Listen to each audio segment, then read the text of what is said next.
जैसे जैसे आप भगवत मार्ग में आगे बढ़ेंगे तो हो सकता है आप और इंद्रियों को शासन में लेने की चेष्टा करें। हो सकती भी इंद्रिया और शासन में आप देखना न चाहें, सुनना न चाहें, बोलना न चाहें, चखना न चाहें, पर भक्ति का परम विरोधी शत्रु ये काम बख्शने वाला नहीं। ये बहुत भयानक शत्रु है काम, जनेन्द्रिय जन्य संयोग जन्य काम। प्रायः मार के गिरा देता है, आगे नहीं बढ़ने देता। ये काम शत्रु ऐसा है, सबसे बड़ा भयंकर ये राक्षस है। ये इतना खाता है फिर भी कभी अघाता नहीं, अर्थात चाहे जितना भोग लो कभी तृप्ति होने वाली ही नहीं है। भगवान ने इससे बहुत बड़ा वैरी कहा है गीता जी में, और अर्जुन से कहा मार इस दुश्मन को, मार सबसे पहले इस काम को गिरा। अब आप विचार करके देखो, यदि आप अपने हाथ से ही, अपनी वासना से, अपनी कामना से, अपनी चेष्टा से इस काम का स्वागत करते हैं तो आपकी कहां स्थिति होगी। जबकि इस दुश्मन को दुश्मन मानकर मारना है। अगर इसकी प्रेरणा के अनुसार आप कोई कार्य करते हैं तो आप इसका स्वागत करते हैं। जहां काम है वहां प्रेम का प्रादुर्भाव होना अत्यंत कठिन हो जाता है। हो सकता है प्रेम, क्योंकि भगवान का अंश है, पर इसे त्यागना पड़ेगा। और बहुत सुंदर काम के नाश का उपाय श्री चतुरासी जी की फल स्तुति में वर्णन करते, भाव जल निधि को नाव, काम पावक को पानी। और श्रीमद् भागवत में शुकाचार्य रास पंचाध्याय का फल स्तुति में वर्णन करते हैं कि ये जो ब्रजबधू की रास क्रीड़ा श्री कृष्ण के साथ है, इसका जो गायन करेगा उसका हृदय रोग नष्ट हो जाए। विक्रीडितम ब्रजबधू भिरदम च विष्णु, इस श्लोक में वर्णन किया है। यदि हम प्रभु का स्मरण, प्रभु की लीलाओं का गायन करें तो बहुत जल्दी इस हम काम रोग से बच सकते हैं। इसकी बचने की एक वृत्ति है, युक्ति है। अगर वो आप पास रख लें तो आप बच जाएंगे। वो युक्ति नहीं है तो फिर आपको घसीट ले जाएगा। ये अनुभव की बात कह रहे हैं। कुछ बात होती है जो शास्त्रीय, और उसी का जब अनुभव किया जाता है प्रैक्टिकल उसका, तब वो बात ज्यादा समझ में आती है। इस काम को ये देखा है कि उसका कोई भी आश्रय नहीं होना चाहिए, सहारा नहीं उसको होना चाहिए। अगर आपको लग रहा है कि 1 किलोमीटर जाने के बाद हमारे काम की पूर्ति हो सकती है तो मर गए आप, मारे जाओगे, मारे जाओगे। अगर कोई भी व्यक्ति शरीरधारी इस काम का आश्रय आपके हृदय में है तो आप मारे जाओगे पक्का। हम उस शरीरधारी के पास पहुंच जाएंगे तो इसकी पूर्ति हो जाएगी। तो आप चाहे जितना ना ना ना करते रहो, इसका प्रमथन स्वभाव है, इसका नाम मनमत है। ये मन को ऐसा मथेगा कि आपको वहीं पहुंचना पड़ेगा। पहले कनेक्शन हटाओ। कहीं भी इसके लिए व्यवस्था नहीं होनी चाहिए। आपको अनुभूत बात बता रहे हैं, इसके लिए व्यवस्था नहीं होनी चाहिए। अगर व्यवस्था है तो ये अव्यवस्था फैला देगा। बहुत ही जोरदार विरोधी है ये, छोटा मोटा विरोधी नहीं। ये समझो ये ढहा तो सब ढहा गया, ये गिरा तो पूरा का पूरा पहाड़ गिर जाएगा समझो। इसी पहाड़ के बाद जो है वो प्रेम देश है जहां प्रवेश किया जाता है। जहां काम तहां राम नहीं, और जहां राम नहीं काम, ऐसा वर्णन किया महापुरुषों ने। ये बहुत बड़ा दुश्मन है, लेकिन दुश्मन कौन मानता है? इसको तो प्रियतम माना जाता है। अंदर से देखो, इसे तो सुख माना जाता है, इसे तो बहुत गुप्त रखा जाता है, इसे तो हृदय में छुपा के रखा जाए। अगर कोई कह दे तुम कामी, तो कहेगा तुम्हारे बाप कामी, हम कामी कैसे हो सकते हैं? वो गुस्सा हो जाएगा। वो हृदय में हमारे ये दुश्मन छिपा हुआ है, दूसरा उसे बताना चाहता है, हम स्वीकार नहीं करेंगे, उसे बिल्कुल छुपा के रखेंगे। ये सबसे बड़ी कमी हो रही है।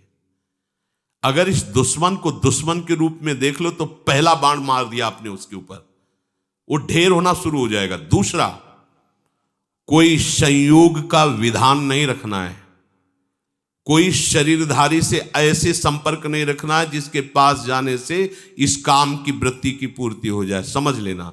तीसरा, आपको स्वयं में कोई ऐसी चेष्टा नहीं करनी है जिससे इस काम का स्वागत हो। काम के द्वारा प्रेरित कोई भी ऐसी चेष्टा नहीं करनी। उसको सहना है। जो सहन करता है वही भक्तिवान होता है। सहत सहत बाढ़े भगति, और इसे सह वही सकता जिसने भगवान के नाम का आश्रय लिया है, भगवान के चरणों का आश्रय लिया है, प्रियालाल के सांवले गोरे चरणारविंद का आश्रय लिया है। सहना कोई कठिन बात नहीं है उनके लिए जो भगवद आश्रित हैं। भगवद आश्रय नहीं, फिर सहना तो बड़े बड़ों को ये अपने आकर्षण में घसीट लेता है।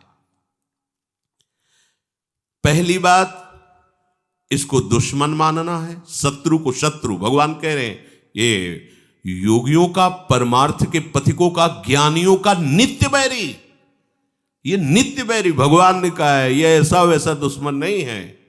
परमार्थ के पथिकों का सीधा विरोधी ये है काम। पर आश्चर्य, हम इसको दुश्मन नहीं मानते।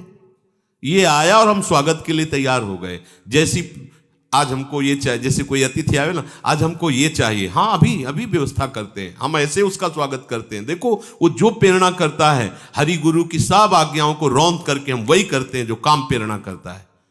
अगर आप पहली बात स्वीकार करें कि हमारा ये दुश्मन है, तो आप फिर पैतरे सीख जाएंगे इसको परास्त करने की, क्योंकि आपके साथ हरि गुरु का कृपा बल है। बिल्कुल पक्का मानिए, पहली बात आपको इसे शत्रु रूप में देखना है शत्रु। भगवान कह रहे हैं कि ज्ञानिना नित्य वैरिणा, ज्ञानियों का नित्य वैरी है काम, परमार्थ मार्ग के पथिक का। दूसरा, कोई भी संयोग नहीं रखना। सच्ची मानिए, यदि आपके संयोग का है तो कई किलोमीटर पैदल चलवा देगा। कुछ भी न जाने कितने बहाने, न जाने कितने नाटक ये करेगा। बिल्कुल आप ये समझ लीजिए कि वो हम वाणी से नहीं कह सकते। ये भगवान व्यास देव जी कह रहे हैं, बलवान इंद्री ग्रामो विद्वानमपि करसति, विद्वानमपि करसति। अज्ञानियों की बात जाने, ज्ञानियों का नित्य बैरी है। तुम्हें शास्त्र का ज्ञान सब है, पर संयोग से कभी भी किसी भी तरह से इस काम का स्वागत नहीं होने देना। अब आप अपनी दृष्टि डालिए, कोई ऐसा तार तो नहीं है जहां इसको स्वागत के लिए हमारी गुंजाइश हो। बिल्कुल उसे काट दीजिए। हाँ, भागिए, ऐसे संग से दूर रहिए, चाहे स्त्री शरीर हो चाहे पुरुष शरीर हो, जिसके संग से कुमति उत्पन्न होकर प्रेम रस मार्ग में बाधा खड़ी हो जाओ, हमारा दुश्मन है। तीसरी बात, अपने द्वारा अपना नाश मत कीजिए। दूसरा कोई शरीर का संयोग तो आपका नहीं है, पर आपने ऐसी कुचेष्टाएं सीख रखी हैं कि आप काम का स्वागत करते हैं। बहुत बड़ी हानि है। स्वप्न में भी तुम्हें परमानंद का अनुभव कैसे हो सकता है जब तुम ऐसे गंदे काम करते हो। जिस आसन पे तुम लेटते हो उसी में भजन करना है, रात दिन उसी में सुमिरन करना है, तुम अपने आसन को गंदा कर रहे हो। ऐसे परम पावन धाम में रह रहे हो, कैसी चेष्टा कर रहे हो। ये सब ध्यान से सुनो।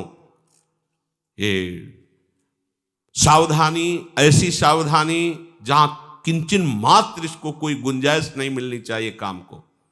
चौथी बात, ऐसा कोई दृश्य देखने की चेष्टा मत करो जिससे इसका स्वागत हो।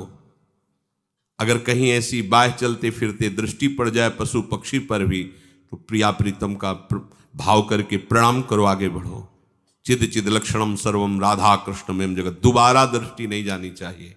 किसी माता बहन पर कहीं कोई ऐसी दृष्टि जाए, मानसिक प्रणाम करो, हट जाओ। जो चाहे आपन कल्याणा, सुजस सुमति शुभ गति शुभ नाना, सो परनार लीलार गोसाई, तजौ चौथ के चंद किनाई। यदि आप काम पर विजय प्राप्त करना चाहते हैं तो विरोधी भाव जहां से प्रकट होते हैं, ऐसे शरीरों के दर्शन करने से बचिए, सावधान रहिए। मति गति सब भ्रष्ट हो जाएगी। केवल काम की ही एक ऐसी वृत्ति है जो सर्वनाश कर देती है। क्योंकि काम की पूर्ति न होने पर क्रोध आता है, काम की पूर्ति होने पर लोभ आता है। जैसे जैसे कामनाओं में बहते जाओगे तुम्हारी मोह ममता बढ़ती जाएगी, अहंकार, सारे की सारी जड़ है ये काम। इसीलिए कठिन शब्द लगा है। कठिन काम वासना पाप का करके पूरी तरह विनाश।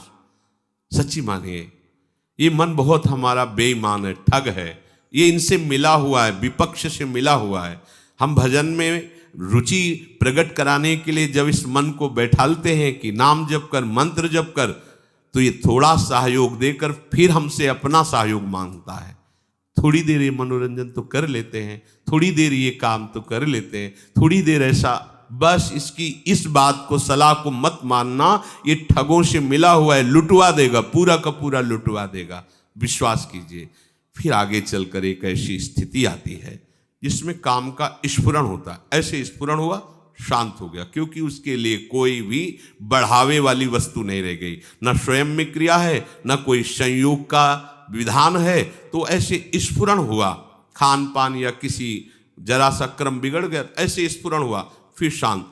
फिर जब आनंद की अंदर स्फूर्ति होती है, ये रह ही नहीं जाता है। फिर जब भाव प्रकट होता है तो आसपास विषय बिछा हुआ हो तो भी जैसे भुने हुए चने में कहीं अंकुरण नहीं हो सकता, दिखाई चना वैसा ही देगा आपको, वैसी आकृति वैसा, पर उसे कितना भी खाद पानी लगा दो नहीं, ऐसे ही नहीं। स्वात्मा रामम विषय मृग तृष्णाम भ्रमयति, जो आत्मस्वरूप प्रभु का साक्षात्कार किए हुए उसमें काम वासना का उदय ही नहीं होता है।